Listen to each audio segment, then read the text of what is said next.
प्रथमतः मी सोनम वांगचुक यांचं आंदोलन ज्या हुकुमशाही पद्धतीने मोडीत काढलं आणि सोनम वांगचुक यांच्या बाबतीमध्ये जे वर्तन इथल्या सत्ताधाऱ्यांनी घडवलं त्याचा मी प्रथमतः निषेध व्यक्त करतो। एक ओबीसीचा आंदोलक म्हणून सोनम वांगचुक यांचा पक्ष कुठला आहे, पार्टी कुठली आहे याच्यापेक्षा सोनम वांगचुक हे देशाची प्रॉपर्टी आहेत असं मानणारा लक्ष्मण हाके हा कार्यकर्ता आहे। रमेन मॅग्सेसे अवॉर्ड, ज्याला आशियाचा नोबेल पुरस्कार समजला जातो, तो पुरस्कार विजेता, IITचा विद्यार्थी, पद्मश्री अवॉर्ड विनर असा असणारा माणूस, एक शिक्षणतज्ञ माणूस, त्यांची मागणी काय आहे तर नीटचा पेपर फुटला आहे आणि त्याची जबाबदारी स्वीकारून शिक्षण मंत्र्यांनी राजीनामा दिला पाहिजे। याच्यामध्ये कुठलीच चूक वाटत नाही आणि महाराष्ट्रातल्या नव्हे भारतामधल्या हर एक माणसांच्या मनामध्ये सोनम वांगचुक यांच्याबद्दल सहानुभूती आहे। आज जंतर मंतरवरती विद्यार्थ्यांच्या आंदोलनावरती जो लाठीचार्ज झाला त्याचा मी निषेध व्यक्त करतो आणि वेळ पडली तर मी दिल्लीला जाऊन सोनम वांगचुक यांच्या आंदोलनाला पाठिंबा देणार आहे, तिथं सहभागी होणार आहे। लोकशाही वाचली पाहिजे असं माझं आजचं मत आहे। ज्या पद्धतीनं चायनामध्ये तियानमान चौकामध्ये विद्यार्थ्यांवरती रणगाडे चालवले आणि त्यानंतर आपल्या शेजारी राष्ट्रामध्ये लोकशाही न येता तिथं कुठली राजवट आली हे तुम्हाला सांगण्याची गरज नाही। त्या पद्धतीनं आज विद्यार्थ्यांचं आंदोलन चिरडलं जातं आहे का सत्ताधाऱ्याकडून, हा प्रश्न माझ्यासारख्या कार्यकर्त्याच्या मनामध्ये निर्माण झालेला आहे। आता उरला प्रश्न आज इथं प्रेस घेण्याचा। महाराष्ट्रामधलं नुकतंच पावसाळी अधिवेशन पार पडलं। या पावसाळी अधिवेशनामध्ये पेपर फुटी, TETचा पेपर फुटी, त्याचबरोबर खासदार फुटी, म्हणजे फुटीवरतीच चर्चा सर्वात जास्त झाली। ज्या पद्धतीनं धोरणात्मक निर्णय यायला हवे होते, ज्या पद्धतीनं विद्यार्थ्यांच्या प्रश्नावर बोलायला हवं होतं, ज्या पद्धतीनं एक शिक्षकी शाळा या महाराष्ट्रातल्या बंद करण्यात आल्या आणि त्याचा परिणाम असा झाला 30 ते 40 हजार मुली शाळाबाह्य झालेले आहेत। 25 ते 30 हजार मुलं शाळाबाह्य झालेले आहेत आणि आता शिक्षणामधून सुद्धा महाराष्ट्राचं सरकार अंग काढून घेते। TETची एक्झाम घेण्याचं म्हणजे जे शिक्षक 15-20 वर्ष झालं नोकरी करतायत, 30 वर्ष झालं नोकरी करतायत, त्यांना का TETची एक्झाम घेतली जाते हे मला कळलेलं नाही। म्हणजे जे पास होणार नाहीत त्यांना तुम्ही बडतर्फ करणार आहात का, त्यांना तुम्ही सेवेतून बाहेर काढणार आहात का? म्हणजे शिक्षणामधून हळूहळू हे महाराष्ट्र सरकार अंग काढून घेतं आहे असा एक ओबीसी आंदोलक म्हणून माझा अनुभव आहे आणि माझ्या निदर्शनास आलं आहे, म्हणून या प्रश्नावर मला बोलायचं आहे। ओबीसींच्या प्रश्नावरती या पावसाळी अधिवेशनामध्ये एकही आमदार बोलला नाही, एकही मंत्री बोलला नाही, एकही लक्षवेधी आली नाही। अर्धी लोकसंख्या महाराष्ट्राची ओबीसींची आणि त्यांच्या प्रश्नावरती त्यांचं आरक्षण संपलंय, त्यांचं आरक्षण संपवलं गेलंय, याच्यावरती ना ओबीसीचा नेता बोलायला तयार आहे, ना विरोधी पक्ष बोलायला तयार आहे, ना सत्तेतला पक्ष बोलायला तयार आहे। ह्या अशा अनेक गोष्टी आहेत आणि या गोष्टी डोळ्यासमोर ठेवून मी आज तुमच्यासमोर संवाद साधावा म्हणून मी तुमच्यासमोर आलो आहे।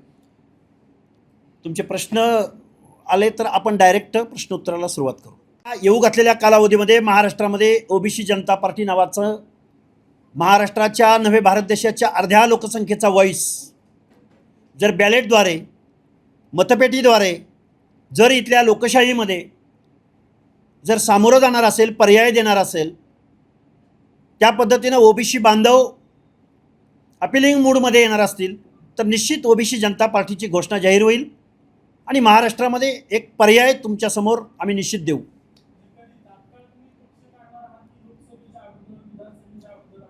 हे बघा, एखादा पक्ष निर्माण होण्यासाठी कुणाला तरी मुख्यमंत्री व्हायचं आहे, कुणाला तरी आमदार व्हायचं आहे, कुणाला तरी खासदार व्हायचं आहे म्हणून आम्ही पक्ष काढत नाही आहोत। ही इथल्या सोसायटीची, इथल्या व्यवस्थेची, इथल्या समाज व्यवस्थेची मागणी आहे। जर ओबीसींच्या प्रश्नावर महाराष्ट्राच्या विधिसभेमध्ये, विधानसभेमध्ये, कायद्याच्या सभागृहामध्ये एक शब्द बोलला जाणार नसेल तर आम्ही लोकशाहीमध्ये गप्प बसायचं? आता आम्हाला लोकशाही कळत नाही? जरूर ओबीसींच्या 450 जाती आहेत याची कल्पना आहे आम्हाला, पण आम्ही ओबीसी जनता पार्टीच्या माध्यमातून ओबीसींच्या प्रश्नावर आंदोलनं उभं करू, रस्त्यावरची लढाई लढू, कायद्याच्या सभागृहामध्ये जाण्याच्या दृष्टिकोनातून काम करू. ही प्रोसेस आहे. मी आज घोषणा केली, कालपासून माझा 3 फोन बंद नाही आहेत. त्यामध्ये आमदार आहेत, त्यामध्ये खासदार आहेत, त्यामध्ये माजी मंत्री आहेत, माजी केंद्रीय मंत्री आहेत. अनेक लोकांनी, अनेक जबाबदार लोकांनी मला कॉल केलेले आहेत की अशा पद्धतीचा प्रयोग महाराष्ट्रामध्ये प्रथमतः होतोय. ओबीसीच्या नेतृत्वाने याच्या अगोदर काम केलं का, तर केलं, पण सत्ताधाऱ्यांच्या वळचणीला जायचं, सत्ताधाऱ्यांची मनमानी पाळायची, सत्ताधाऱ्यांच्या अजेंड्यावर काम करायचं, अशा पद्धतीचं काम ओबीसी नेतृत्वाकडून झालंय. मी खूप जबाबदारीनं बोलतोय आणि खूप परखड आणि वास्तव बोलतोय. म्हणून इथून पुढच्या कालावधीमध्ये आम्ही ठरवलंय की ओबीसींच्या प्रश्नावरती आपण बॅलेटमध्ये सुद्धा पर्याय उपलब्ध करून द्यायचा, असं आम्ही आज रोजी ठरवलेलं आहे. आमच्याबरोबर जे येतील, ओबीसी जनता असेल, विजयंती असतील, विमुक्त जाती जमाती असतील, ओबीसी मधले हर एक माणसं असतील, SC ST बांधव असतील, दलित असतील, मायनॉरिटी असतील, आणि लोकशाहीचे समर्थक असतील, संविधानाला मानणारे असतील, आणि ठरवेल काळ. हे बघा, इथं सत्तेचा ताम्रपट घेऊन कोणी आलेलं नाही, कुठला पक्ष आलेला नाही. देशाची जनता सार्वभौम आहे. अति चालत नाही, अति तिथं माती होते. सत्तेचा माज इंदिरा गांधींनी केला, त्यांचाही पराभव इथल्या जनतेनं केलाय. त्यामुळं सोनम वांगचूक यांच्याबरोबर ज्या पद्धतीनं वागतं इथलं सरकार, या देशामधल्या जनतेला हे आवडलेलं नाही.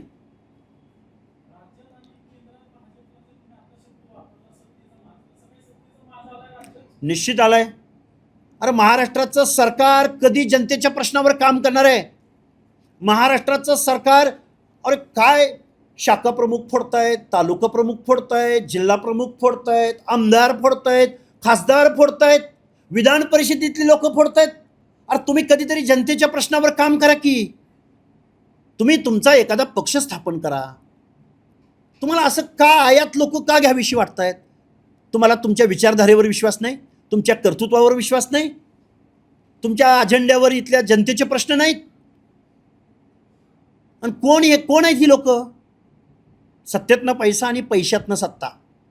जनतेच्या प्रश्नाचं यांना काहीही देणं घेणं नाही. म्हणून आम्हाला या गोष्टींचा विचार करावा लागतोय.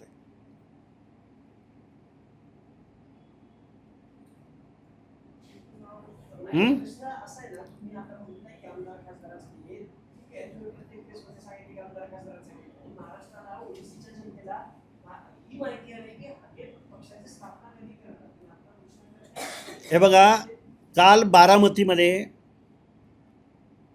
पत्रकार बांधवांना परिषदेला सामोरं जात असताना मी बोललो, पण आम्ही 100 सभांची घोषणा केली. त्यामधल्या 22 सभा आम्ही घेतलेल्या आहेत महाराष्ट्राच्या वेगवेगळ्या जिल्ह्यांमध्ये. अजून आमच्या सभा बाकी आहेत. आम्ही फर्टाईल लँड शोधतोय, कन्सिस्टन्सी, विधानसभा कन्सिस्टन्सी, लोकसभा कन्सिस्टन्सी टार्गेट करतोय. आणि पक्षाची घोषणा आम्ही मुंबईला करू, 1 लाख लोकांच्या समोर घोषणा करू.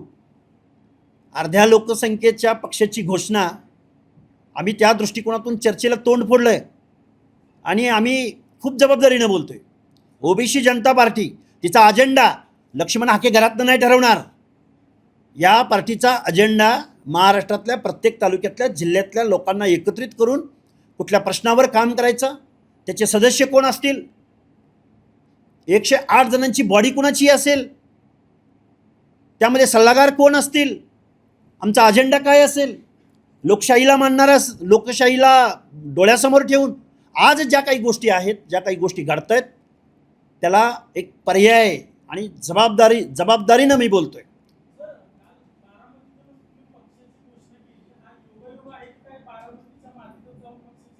हे बघा, बारामती फर्टाईल लँड आहे असं समजा. उपजाऊ जमीन आहे बारामती. मग उपजाऊ जमिनीमध्ये जर आम्ही एखाद्या क्रॉप्सची जर टेस्ट केली तर त्यात वावगं काय? आम्ही सांगलीला जाऊ, आम्ही अहिल्यानगरला जाऊ, आम्ही विदर्भात नागपूरलाही जाऊ.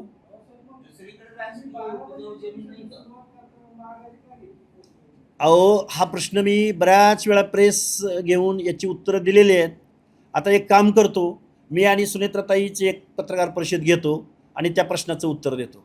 कारण त्या प्रश्नाचं एखाद्या कार्यकर्त्यानं एखाद्या पोटनिवडणुकीमध्ये माघार घेतली म्हणजे काही गुन्हा झाला का हो? प्रश्न असं पाठिंब्याचं बोलतच नाही ना मी. काय बोललो मी? सुनेत्राताईंसंदर्भात बोललो. मी अजित पवार पक्ष असं काय बोललो का? कारण शरद पवारांचा पक्ष आणि अजित पवारांचा पक्ष एक आहे. ते दोघंही सत्तेबरोबर आहेत असं मी मानणारा कार्यकर्ता आहे. त्यामुळे मी पक्षाचा कुठं उल्लेख केला आणि कुठं बोललो मी पक्षाबद्दल? ते असू शकतात ना. मी एक महिला उपमुख्यमंत्री म्हणून सहानुभूतीच्या बाय इलेक्शनमध्ये मी त्यांना पाठिंबा दिला आहे. याचा अर्थ मी कुठं माझी चळवळ थांबवली, मी कुठं माझं आंदोलन थांबवलं आहे, मी कुठं पुढच्या निवडणुकांमध्ये मी त्यांना बॉन्ड लिहून दिला आहे, मी आता कधीच उभारणार, असं थोडंच आहे. लोकशाही आहे.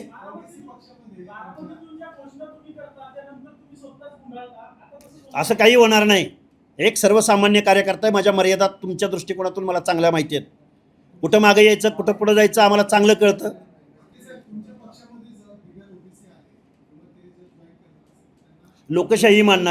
लोकशाही मानणारे, इतरांचा आदर रिस्पेक्ट करणारे, कॉमन मिनिमम प्रोग्रामवर जर एकत्र येत असतील तर अडचण काय? जरांगे पाटलांना जर आमच्या ओबीसी मधून आरक्षण त्यांची मागणी करावी, पण ओबीसी मधून न मागणी करता जर त्यांनी काही वेगळी मागणी करत असतील तर त्यांनाही बरोबर घेऊ आम्ही.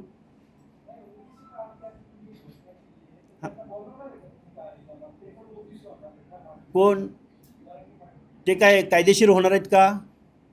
आम्ही त्यांना बेकायदेशीर समजतो ना. काय? हां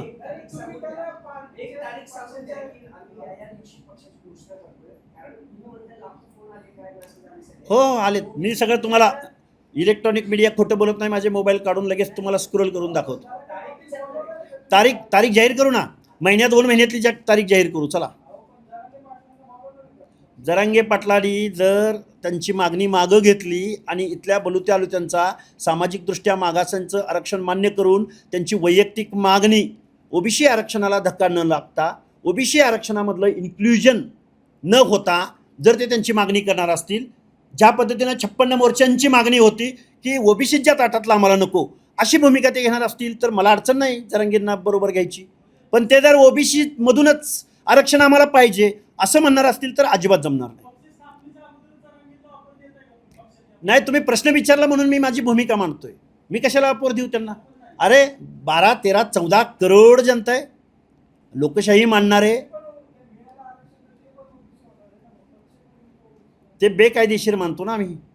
त्यामुळे बेकायदेशीर लोकांना कसं काय आम्ही बोलवू? त्या लोकांनी काम जरी केलं नसलं, त्यांची जरी मजबुरी असली, त्यांनी जरी गुलामी स्वीकारली असली तरी एक ओबीसीच्या प्रश्नावरती बेधडकपणे भूमिका घेणारा कार्यकर्ता भेटलाय अशी त्यांची भावना आहे आणि ते मजबूर असतील मे बी. आज अजिबात होणार नाही. मी आत्ता अशी प्रेसच घेतली नसती ना. मी सत्ताधाऱ्यावर बोललो असतो का? तुम्हाला वाटतंय तसं जर असतं तर?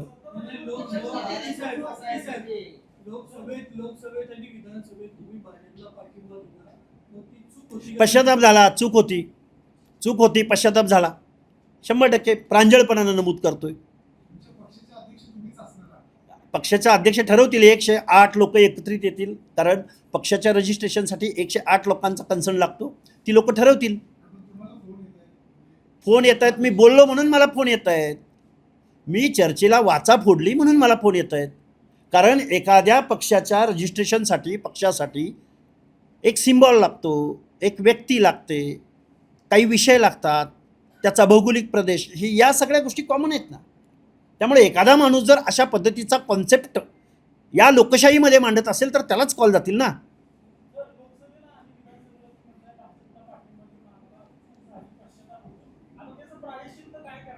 त्याचं प्रायश्चित्त ओबीसी जनता पार्टी,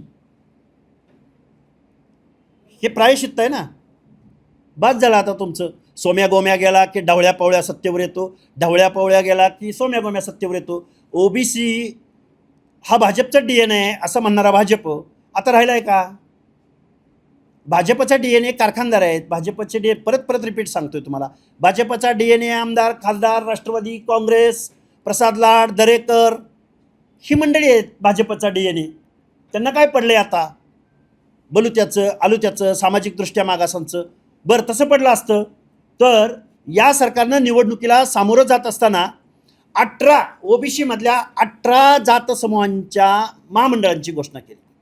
त्या जातीच्या संतांच्या महापुरुषांच्या नावानं या महामंडळांची घोषणा केली. त्याला अध्यक्ष भेटू शकला नाही, त्याला कार्यालय भेटू शकलं नाही, त्याला एक साधा शिपाई भेटू शकला नाही. मग आता कसं आम्ही OBC भाजपवरती सत्ताधाऱ्यांवरती आम्ही विश्वास ठेवायचा. या सरकारनं लाडकी बहीण योजना आणली. बघा या सरकारचं कर्तृत्व तुम्हाला सांगतो. लाडकी बहीण योजना आणली, आता ती गुंडाळण्याच्या तयारीत आहेत. ते 30-35 हजार कोटी रुपये तिजोरीतनं दिले गेले. पण त्याच लाडक्या बहिणीला तुम्ही अकाउंटला पैसे भरताय. ह्यात कर्तृत्व काय तुमचं? टॅक्स गोळा करताय आणि महिलांच्या अकाउंटला भरताय. अरे त्याच महिलांवरती बेरोजगारीची वेळ येणार नाही, त्याच महिलांवरती त्याच मुलींचा कट ऑफ थांबवण्यासाठी तुम्ही एज्युकेशनमध्ये त्या महिलांना काही सुविधा उपलब्ध करून देऊ शकत नाही. त्यांना त्यांच्या पायावर उभं करण्याच्या दृष्टिकोनातून, बेरोजगार महिलांच्या दृष्टिकोनातून, ग्रॅज्युएट महिला, टेक्निकल एज्युकेशन घेतलेली महिला, अरे अशा महिलांच्या दृष्टिकोनातून त्या महिला त्यांच्या पायावरती उभ्या राहतील अशा पद्धतीनं योजना आणली असती तर हे परिवर्तनाचं लक्षण समजलं असतं ना. अरे कोण येतो, कोण लाडकी बहीण योजना जाहीर करतो, निवडणुका काढून घेतात, निवडणुका जिंकतात, गेली लाडकी बहीण. आता काय लाडक्या बहिणीची परिस्थिती? पण आमच्या तिजोरीमधून 30-35 हजार कोटी रुपये तुम्ही निवडणुकीच्या अगोदर चुनावी जुमला म्हणून जर अशा पद्धतीने योजना आणणार असाल तर माझ्यासारख्या कार्यकर्त्याला हे अजिबात आवडलेलं नाही. म्हणून आम्हाला पर्यायी रूपात आम्हाला पुढे यावं लागेल. त्यांच्या धोरणाविरोधात आम्हाला टीका करावी लागेल. आणि या महाराष्ट्रामध्ये रिझर्वेशन संपल्यात जमाय. काही लोकल बॉडीमधल्या काही त्या पण जागा संपलेल्या आहेत. आता सत्ताधाऱ्यांचा DNA इथल्या खाजगी कंपनी आहेत आउटसोर्सिंगच्या माध्यमातून रोजगार उपलब्ध करणाऱ्या, आउटसोर्सिंग आता चालू आहे सगळीकडं. त्यामुळे आता आरक्षण ही पॉलिसी, आरक्षण हे धोरण, जे आरक्षणाच्या दायरीमध्ये माझे SC बांधव आहेत, ST बांधव आहेत, OBC बांधव आहेत, VJNT बांधव आहेत, अरे तुमचं आरक्षण कधीच संपलंय. भाजपचा DNA OBC नाही, भाजपचा DNA प्रसाद लाड आहे. प्रसाद लाड ही काही व्यक्ती खूप मोठी आहे म्हणून मी त्यांचं नाव नाही घेत, पण त्यांची एक कंपनी आहे क्रिस्टल इंटिग्रेटेड सर्व्हिसेस. त्याच महाशयांनी सांगितलं मी 1 लाख लोकांना रोजगार उपलब्ध करून देतोय. मग माझ्यासारख्या कार्यकर्त्यानं जरा त्याचा अभ्यास केला तर ती क्रिस्टल इंटिग्रेटेड सर्व्हिसेस नावाची कंपनी नोकऱ्या कुणाच्या तर सामान्य प्रशासन, नोकऱ्या कुणाच्या ग्रामविकासच्या, नोकऱ्या कुणाच्या महसूलच्या, नोकऱ्या कुणाच्या एज्युकेशनच्या. अरे सरकारी नोकऱ्या आहेत सगळ्या. 25,000पासून 1.25 लाखापर्यंत पगार या क्रिस्टल इंटिग्रेटेड सर्व्हिसेसच्या माध्यमातून भागवला जातो. म्हणजे आता नोकऱ्यांचा मालक कोण आहे? प्रसाद लाड आहे, एक कमिशन एजंट. त्याच्या या कंपनीला 10 ते 12% सर्व्हिस टॅक्स म्हणून शासन त्याला पैसे देतं आहे. कुठं राहिल्या तुमच्या नोकऱ्या? कशाला भांडतंय? SCमध्ये आज भांडणं लागलेली आहेत. राजा हो, तुमच्या नोकऱ्या कधीच गेलेल्या आहेत. आज भांडण करायची वेळ आहे ती लोकशाही वाचवण्यासाठी. आज भांडण करायची वेळ आहे ती सोनम वांगचुकच्या भूमिकेला पाठिंबा देण्याची. आज वेळ आहे की विद्यार्थ्यांचे काय प्रश्न आहेत त्या प्रश्नावर आंदोलन उभं करण्याची. काय म्हणतंय दिल्लीचं गव्हर्नमेंट? आम्हाला डिलिमिटेशन आणायचं. अरे डिलिमिटेशन, परिशीलन, डिलिमिटेशन 1980 सालानंतर तुम्ही डिलिमिटेशन करताय. पारदर्शी बिल आणा ना, पारदर्शी. कोण विरोध करेल? एवढी लोकसंख्या वाढली तर नैसर्गिक न्यायानं लोकप्रतिनिधींची संख्या वाढणं अपेक्षित आहे ना. तुम्हाला एवढी का भीती आहे? तुम्हाला ममता बॅनर्जीचा पक्ष फोडावा लागतो, तुम्हाला उद्धव ठाकरे साहेबांचा पक्ष फोडावा लागतो, तुम्हाला शरद पवारांचा पाठिंबा घ्यावा लागतो. अरे तुम्हाला 366 आकडा, जादुई आकडा तुम्हाला जुटत नाही म्हणून तुम्हाला पक्ष फोडायचे आहेत. हे जे चाललंय हे लोकशाही विरोधी चाललंय. लोकशाही कधी नव्हे ती अडचणीत आहे असा पक्का समज लक्ष्मण हाकेचा झालाय. म्हणून आम्ही म्हणतोय की OBC जनता पार्टी या महाराष्ट्रामध्ये पर्याय देईल. आवाज येत नाही. आवाज हे बघा, महाराष्ट्राची जनता ठरवेल, महाराष्ट्राचा OBC बांधव ठरवेल कोण ओबीसींची भूमिका घेतंय, कोण लोकशाहीच्या बाजूनं बोलतंय, कोण रिझर्वेशन पॉलिसीच्या बाजूनं बोलतंय, कोण इथल्या सरकारवरती, ते ठरवेल ना जनता. त्यामुळं आम्ही 24 तास भांडतोय, बोलतोय, पुढे येण्याचा प्रयत्न करतोय, जनता ठरवेल.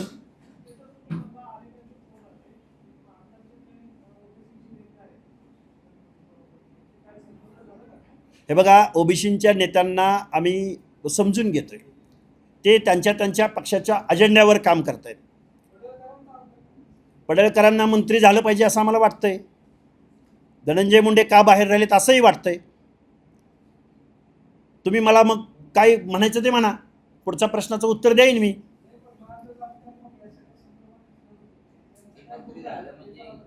काय काय प्रश्न मिटतील का नाही माहिती नाही, पण एक हक्काचं एक दालन तिथं मुंबईच्या मंत्रालयामध्ये आम्हाला बघायला भेटेल.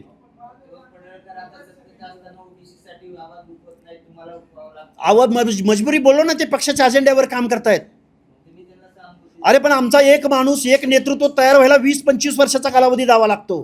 ते आमच्या बरोबरच असतील, ही अंदर की बात है. ओबीसी लीडर, सब ओबीसी लीडर हमारे साथ है. सगळे बरोबर आहेत, ते तर आमचे गुरु आहेत.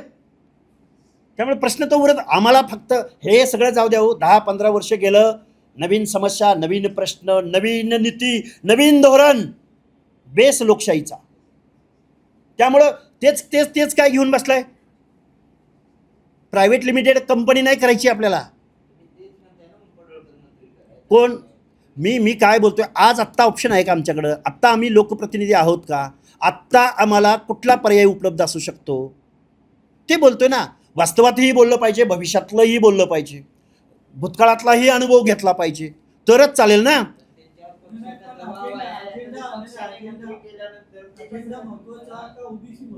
ओबीसी महत्वाचं आहे. जर तुम्ही ओबीसीचा फेस बनून जर तिथं गेला असाल, ओबीसीच्या मतदानावर गेला असाल, देशाच्या संसदेच्या अधिवेशनामध्ये ओबीसीच्या प्रश्नावर 48 पैकी एकही खासदार बोलत नाही. का पार्टी काढू नये आम्ही?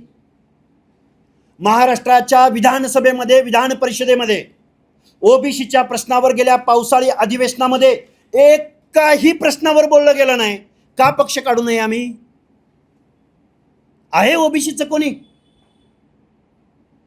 त्यामुळं असे अनेक प्रश्न आहेत. ओबीसी जनता पार्टी मोठ्या ताकदीनं काम करेल आणि ती घोषणा हजारो लाखो समुदायाच्या उपस्थितीमध्ये आम्ही करू. अरे मुंबईला घेणार, राजधानीमध्ये घेणार, ते अध्यक्ष नंतर ठरवू ना. काय काय मी मी मी मी अरे दादा, मी काय पवार फॅमिलीमधला आहे का? पार्थ पवार आहे का? की कुणाला घ्यायचं आणि कुणाला नाही ठरवाय? ही ओबीसी जनता पार्टी 108 लोक एकत्र येतील, ठरवतील. कोण? ही लोकशाहीची प्रक्रिया आहे, ही चळवळीची प्रक्रिया आहे. चळवळ चळवळ चळवळ. जर रस्त्यावरच्या लढाईला जर इथली लोक जर रेकग्नाइज करणार नसतील, दखल घेणार नसतील, त्याला इग्नोर करत असतील, तर चळवळीचं रूपांतर पक्षामध्ये होतं, पर्यायामध्ये होतं. ते जनतेसमोर बॅलेटमध्ये जाऊ शकतात. तर आम्ही चळवळी करायच्या, आम्ही लढाया करायच्या, आम्ही मारामाऱ्या करायच्या, लाभ दुसरे घेणार, असं आहे का? अरे कोण कुठली माणसं येतात, आम्हाला मुख्यमंत्री व्हायचंय आणि आम्हाला आमदार? अरे कुणी ठरवलं? कुणी सांगितलं तुम्हाला? इथली जनता ठरवेल. आणि आता इथल्या जेनजीला चांगलं कळतंय